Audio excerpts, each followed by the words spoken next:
101e question. Vu que l'ère du troisième fiat est en train de prendre forme, est-ce que cela signifie que l'ère de la rédemption est sur le point de se terminer? Pas du tout. Jésus a établi un nouveau et perpétuel testament quand il est venu nous racheter. Le fiat de la création n'a pas cessé quand le fiat de la rédemption a commencé sur la terre.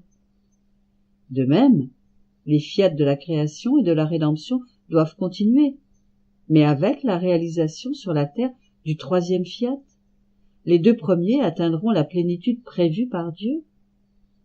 Le troisième fiat sera le couronnement de la création et de la rédemption. Le nouveau et perpétuel testament comporte le troisième fiat de Dieu. C'est là une évidence qui ressort de la prière enseignée par notre Seigneur. Notre Père, qui es aux cieux, que le règne de ta divine volonté vienne, que ta volonté soit faite, sur la terre comme au ciel. 102e question.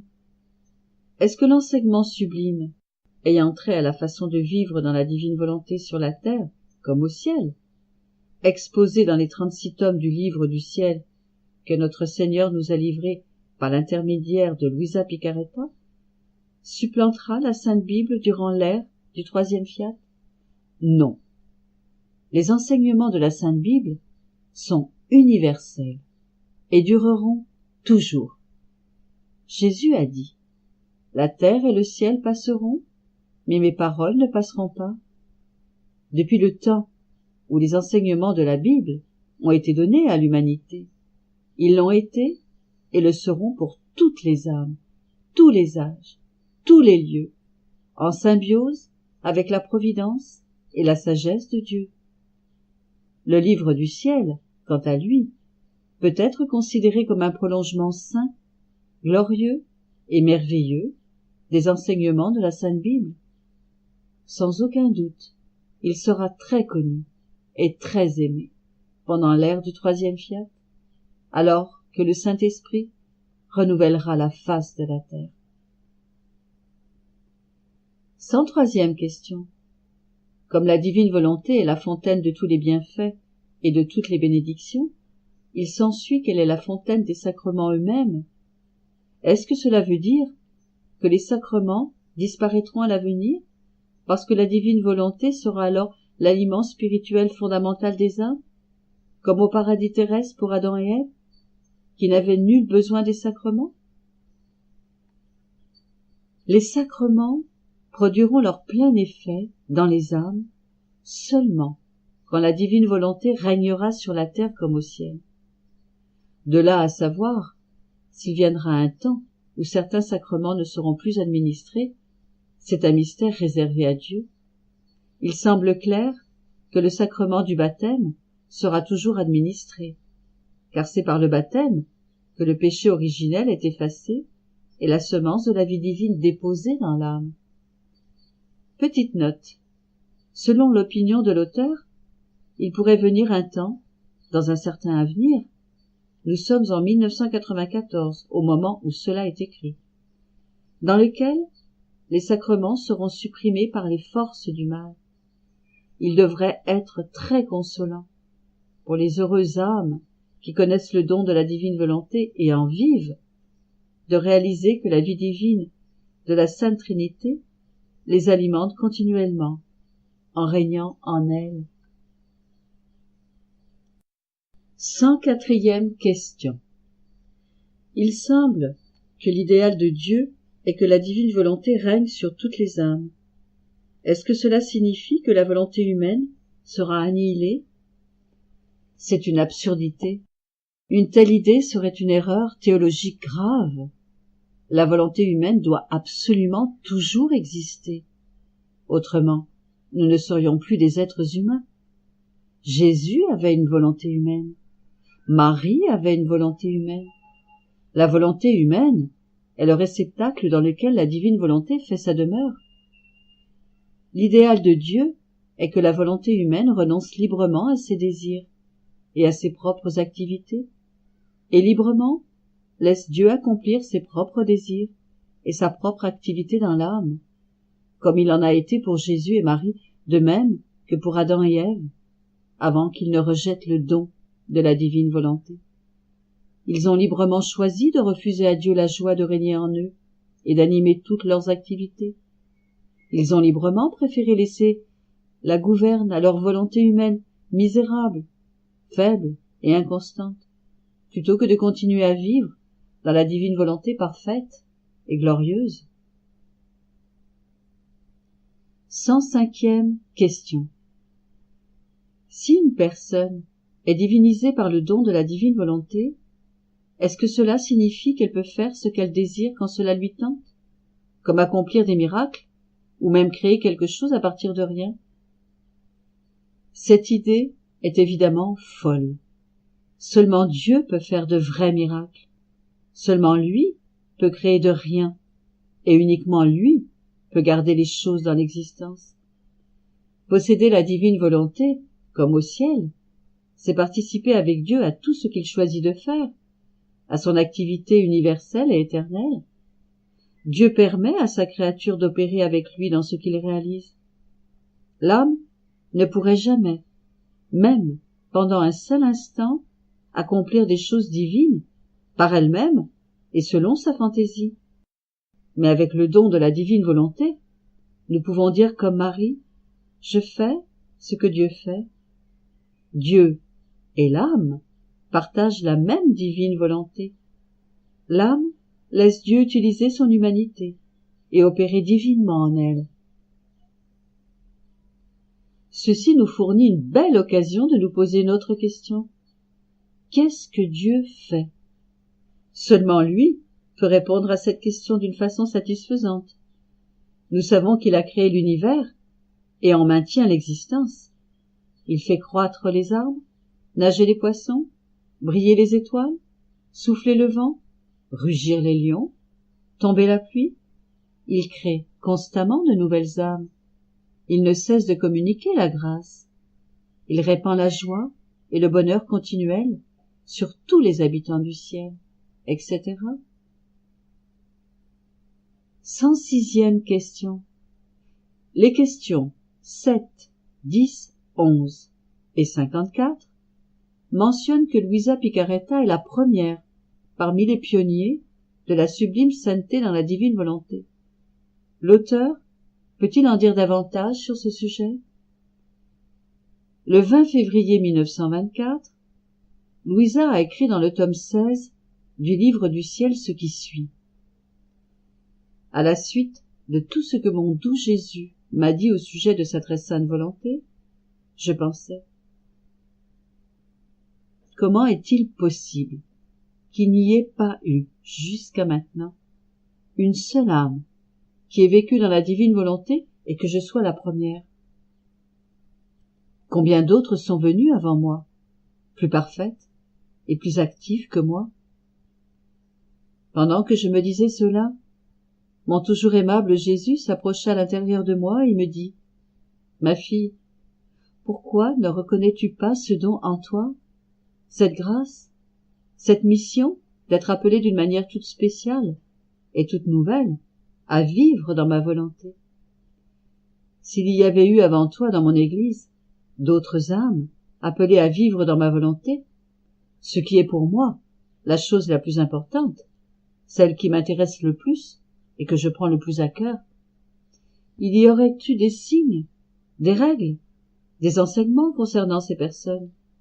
Il y aurait eu aussi la connaissance, les attractions, les effets, les bienfaits que contient ma volonté. S'il y avait eu des manifestations de ce genre, j'aurais utilisé mon pouvoir pour faire briller la façon de vivre dans ma volonté. Étant donné ma grande complaisance, et me voyant honoré par l'âme dans la gloire de ma volonté, j'aurais été acculé au point de ne pouvoir résister à manifester à cette âme tout ce qui me serait venu. Comme il y a tant d'affirmations et d'enseignements au sujet de vivre résigné, patient, obéissant, etc., il y aurait eu aussi cela. Il aurait été étrange que je garde caché ce qui me tient le plus à cœur. En effet, plus une chose est aimée, plus il est naturel de la faire connaître. plus une façon de vivre me plaît et me glorifie, plus je tiens à la diffuser. Il n'est pas dans la nature d'un véritable amour de cacher ce qui pourrait enrichir les autres et les rendre heureux. Si tu savais combien j'ai aspiré à ce moment d'apporter la lumière à ma petite nouvelle-née de ma volonté, pour la laisser vivre dans ma volonté. Si tu savais quelle succession de grâces j'ai préparées afin d'obtenir son consentement, tu serais abasourdie et tu serais sûrement plus reconnaissante et attentive. Petite note. Les écrits de Louisa ont bien confirmé que la Vierge Marie possédait la divine volonté au moment de son immaculée conception et qu'elle a toujours vécu dans la divine volonté d'une façon parfaite et sans interruption. Ils ont aussi montré qu'Adam et Ève ont été créés avec le don de la divine volonté et qu'ils l'ont rejeté par la suite. 107e question. Peut-on tirer des écrits de Louisa des passages expliquant ce que signifie pour Jésus vivre dans sa divine volonté? Donnant suite à ce qu'il disait à Louisa sur le sujet, Jésus ajouta « Ah, tu ne sais pas ce que signifie vivre dans ma volonté? Cela signifie me retourner les joies pures, escomptées lors de la création, les plaisirs innocents pour lesquels je l'ai réalisé. Cela signifie éloigner de moi toute l'amertume dont l'homme perfide m'a accablé presque au tout début de la création. Cela signifie un échange continuel entre la volonté humaine et la volonté divine. D'autre part, l'âme, craignant sa propre volonté et vivant avec la mienne, et d'autre part, ma volonté s'empressant de combler l'âme de joie, d'amour et d'une infinité de bienfaits. Oh, comme je me sens heureux de pouvoir donner tout ce que je veux à cette âme, parce que ma volonté qui l'habite a l'envergure pour tout recevoir. Ainsi, il n'y a plus de division entre moi et l'âme, mais une union stable dans le travail, la pensée et l'amour, parce que ma volonté supplée à la sienne en toutes choses. Nous sommes en parfait accord et en parfaite communion de biens. C'est là le but premier de la création de l'homme, le laisser vivre comme étant notre fils, mettre nos biens en commun avec lui, de telle manière qu'il soit complètement heureux et que nous exultions nous-mêmes de son bonheur. La vie, dans ma volonté, est réellement cela, nous laisser restaurer les joies et les festins de la création. Et toi, Louisa, tu me dis que je dois garder tout cela caché à l'intérieur de mon église, sans laisser aller les choses de l'avant? Bien au contraire, dans le but de faire connaître ce que sera l'accomplissement de la création, je tournerai ciel et terre, sans dessus-dessous. J'entraînerai les âmes par une force irrésistible. Vois-tu combien cette vie dans ma volonté m'intéresse? Elle, qui met le sceau sur toutes mes œuvres, de telle manière que tout soit accompli. Peut-être que pour toi, cela ne semble rien, ou que tu penses qu'il existe actuellement des choses similaires dans mon Église. Non, pas pour moi. C'est bien plutôt là le tout de mes œuvres. Tu dois par conséquent l'apprécier et être plus attentive à remplir la mission que je veux pour toi. 108e question. Dans sa lettre aux Galates, en parlant de l'envoi du Fils par le Père pour nous racheter, saint Paul utilise l'expression « lorsque les temps furent révolus ». Et dans sa lettre aux Éphésiens, en parlant du mystère de la volonté de Dieu, il emploie l'expression « il nous a fait connaître le mystérieux dessein de sa volonté, que dans sa bienveillance, il avait éternellement arrêté, pour mener à bonne fin, quand les temps seront accomplis, le dessein de réunir toutes choses dans le Christ, au ciel comme sur la terre. » Que veulent dire ces expressions? Dans le plan de Dieu pour l'humanité, il semble qu'il y ait 3 périodes de temps et une demi-période de temps, où une période de temps est approximativement de 2000 ans et une demi-période de 1000 ans. De la chute d'Adam au déluge, la période est de 2000 ans, Du déluge au Christ, une autre période de 2000 ans.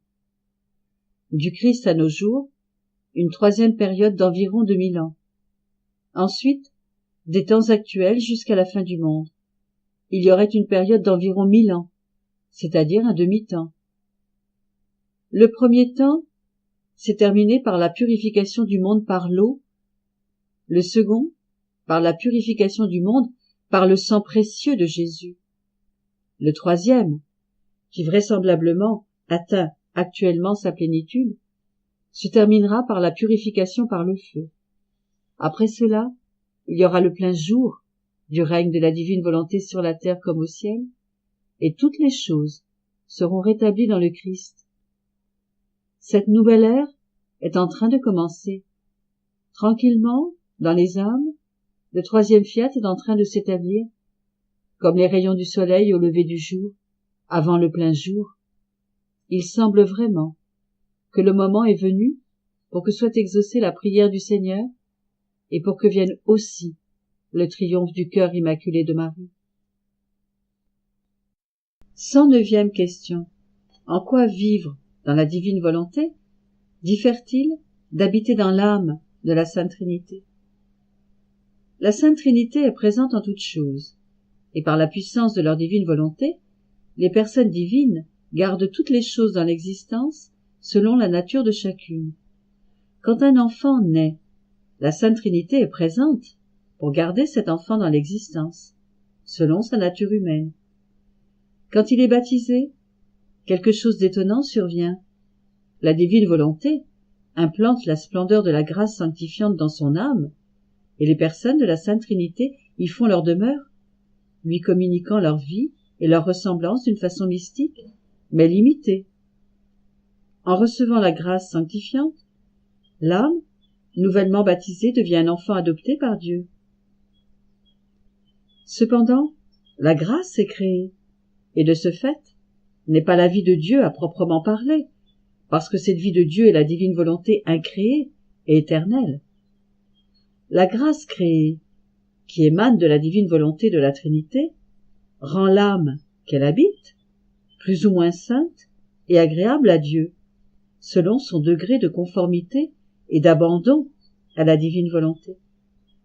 Les actions de cette âme sont générées par la volonté humaine et sont par conséquent limitées, incapables de pénétrer partout ou de se multiplier à l'infini, ou d'embrasser tout ce que l'éternité contient.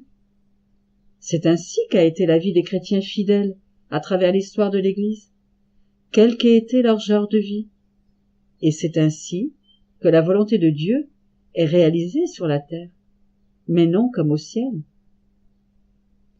Les bienheureuses âmes, qui conscientes de leur néant, ont pris possession de la divine volonté, ont non seulement la Sainte Trinité en elles, mais elles ont pénétré à l'intérieur de la Sainte Trinité, participant ainsi à sa divine et universelle activité, comme le faisaient Adam et Ève au commencement. Les actions de ces âmes sont générées par la divine volonté elle-même, et de ce fait, se multiplient à l'infini, pénètrent partout et embrassent tout ce que l'éternité contient. Un seul de leurs actes devient plus grand que le ciel et la terre. Ces âmes, possédant la divine volonté comme leur bien propre, vivent non seulement une vie mystique avec Dieu, comme celles qui vivent dans la grâce sanctifiante, mais la vraie vie de Dieu, la vie de la divine volonté, partageant la vie même de la Sainte Trinité. Voilà en essence comment la volonté de Dieu est réalisée au ciel, et comment, dans la prière du Seigneur, nous demandons qu'elle vienne sur la terre. Petite note.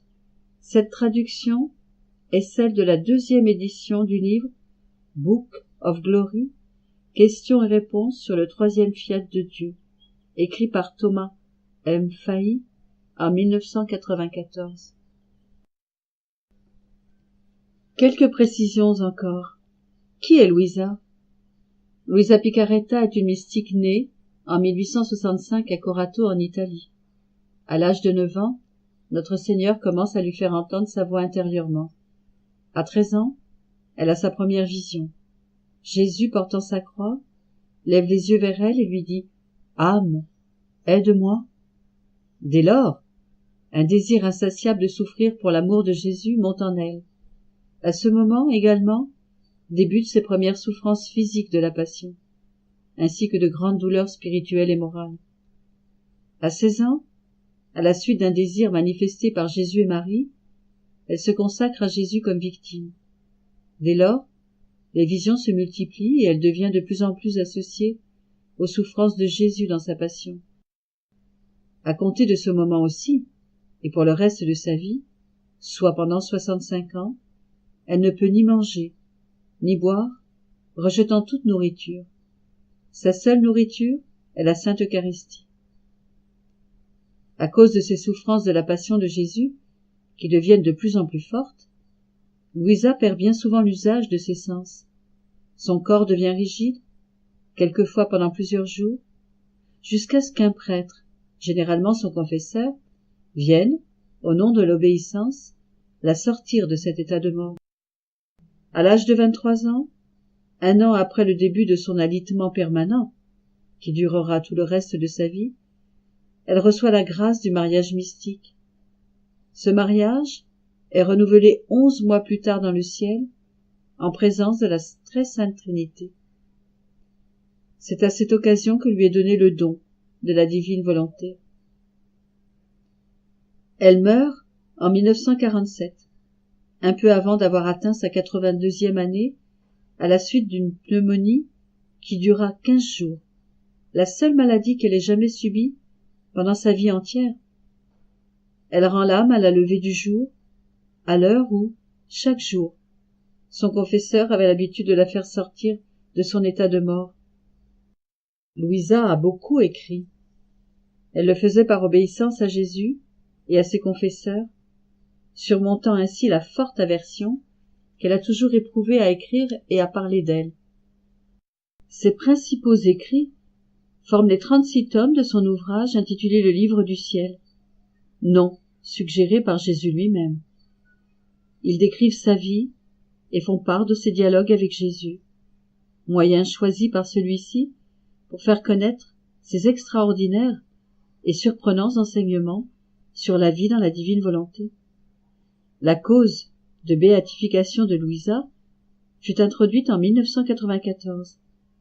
L'un de ses confesseurs, le père Annibale di Francia, a récemment été canonisé par le pape Jean-Paul II. Fin du livre de gloire.